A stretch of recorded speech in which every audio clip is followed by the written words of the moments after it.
ఆదిలాబాద్ ఉమ్మడి జిల్లాలో వర్షాలు దంచి కొడుతున్నాయి. మోస్తారు నుంచి భారీ వర్షాలు కురుస్తున్న నేపథ్యంలో పూర్తిగా లోతట్టు ప్రాంతాలు జలమయమయ్యాయి. ప్రస్తుతం మనం చూసుకోవచ్చు ఆదిలాబాద్ జిల్లా కేంద్రంలోని పలు కాలనీలు వరద నీరు ముంచెత్తింది.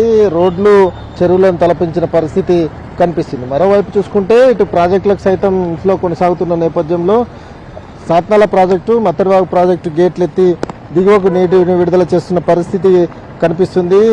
ముఖ్యంగా రణదీవే నగర్, అదేవిధంగా శాంతినగర్తో పాటు ఆదిలాబాద్ జిల్లా కేంద్రంలోని పలు రోడ్లు, అదేవిధంగా కాలనీలు నీట మునిగిన పరిస్థితి, కాలనీలకు వరద నీరు వచ్చిన పరిస్థితి కనిపిస్తుంది. మరోవైపు తర్రం వాగు ఉప్పొంగి ప్రవహిస్తున్న నేపథ్యంలో జైనత్ నుంచి ఆదిలాబాద్ వైపు వెళ్లాల్సిన రాకపోకలు నిలిచిపోయాయి. అక్కడ తర్రం వద్ద లో లెవెల్ వంతెన పైనుంచి వరద నీరు పారుతున్న నేపథ్యంలో రాకపోకలకు అంతరాయం ఏర్పడింది. అక్కడ 2 లారీలు చిక్కుకోవడంతో పోలీసులు ఒక లారీని బయటకు తీశారు. అయితే ఇంకో లారీ అందులోనే ఇరుక్కపోయిన పరిస్థితి అయితే కనిపిస్తుంది. అయితే కడెం ప్రాజెక్టు సైతం ఇన్ఫ్లో పెరుగుతుంది. ఏ క్షణాన్నైనా గేట్లు వరద గేట్ల నుంచి నీటిని వరదలే అవకాశం ఉన్నట్టు అధికారులు ప్రకటన జారీ చేయడం జరిగింది. దీంతోపాటు సాత్నాల ప్రాజెక్టు, మత్తడివాగు ప్రాజెక్టు గేట్లు ఇప్పటికే ఎత్తిన పరిస్థితి. ఒక ప్రాజెక్టు 2 గేట్లు ఎత్తితే ఒక ప్రాజెక్టు ఒక గేట్ ఎత్తి దిగువకు నీటిని విడుదల చేశారు. ప్రస్తుతం మనం చూసుకోవచ్చు ఆదిలాబాద్ జిల్లా కేంద్రంలోని రోడ్ల పరిస్థితి. ఇది బసవేశ్వర చౌక్ వద్ద ఉన్న పరిస్థితి మనం ప్రస్తుతం అయితే చూసుకోవచ్చు. కొన్ని రోడ్లపై మోకాళ్ళ లోతు నీళ్లు వచ్చి చేరిన పరిస్థితి. నాలాలు సరిగా లేకపోవడం వల్ల, అదేవిధంగా డ్రైనేజీ వ్యవస్థ సక్రమంగా లేకపోవడం మూలంగా పలు చౌకుల్లో సైతం రోడ్లపైకి నీళ్లు వచ్చిన పరిస్థితి కనిపిస్తుంది. ఇటు కిసాన్ చౌక్, అదేవిధంగా వివిధ ప్రాంతాల్లోని రోడ్లు చెరువులను తలపించిన పరిస్థితి.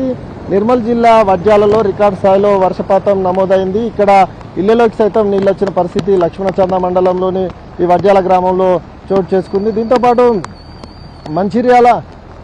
మంచిర్యాల జిల్లాలోని పలు ప్రాంతాల్లో సైతం భారీ వర్షం కురుస్తుంది. మరోవైపు నిర్మల్ పట్టణంలోని డాక్టర్ లైన్, అదేవిధంగా మంచిర్యాల ఎక్స్ రోడ్డుకు సంబంధించి రోడ్లు ఒక విధంగా చెరువులను తలపించాయి. రోడ్లపై వాహనాల రాకపోకలకు ఒక విధంగా ఇబ్బందికరమైన పరిస్థితులు ఏర్పడ్డాయి.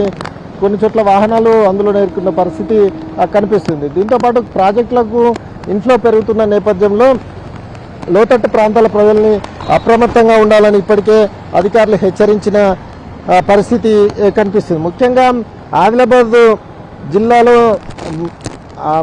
జిల్లాలో చూసుకున్నట్లయితే భారీ నుంచి అతి భారీ వర్షాలు కురిసే అవకాశం ఉన్న నేపథ్యంలో అధికారులు ఇప్పటికే హెచ్చరిక జారీ చేశారు. అవసరం ఉంటే తప్ప రోడ్లపైకి రావద్దు, ఇళ్ల నుంచి బయటకు రావద్దని చెప్తున్న పరిస్థితి కనిపిస్తుంది. మరి ముఖ్యంగా చూసుకుంటే ఆదిలాబాద్లో 2-3 రోజుల పాటు భారీ వర్షాలు కురిసే అవకాశం ఉందని, అదేవిధంగా ఎల్లో అలర్ట్ సైతం ఉన్నట్టుగా అధికారులు చెప్తున్న పరిస్థితి కనిపిస్తుంది. అయితే అటు మంచిర్యాల జిల్లా, ఇటు ఆదిలాబాద్ జిల్లాతో పాటు నిర్మల్ జిల్లా, కొమరంభీం జిల్లాలోని వర్షాలు అయితే కురుస్తున్నాయి.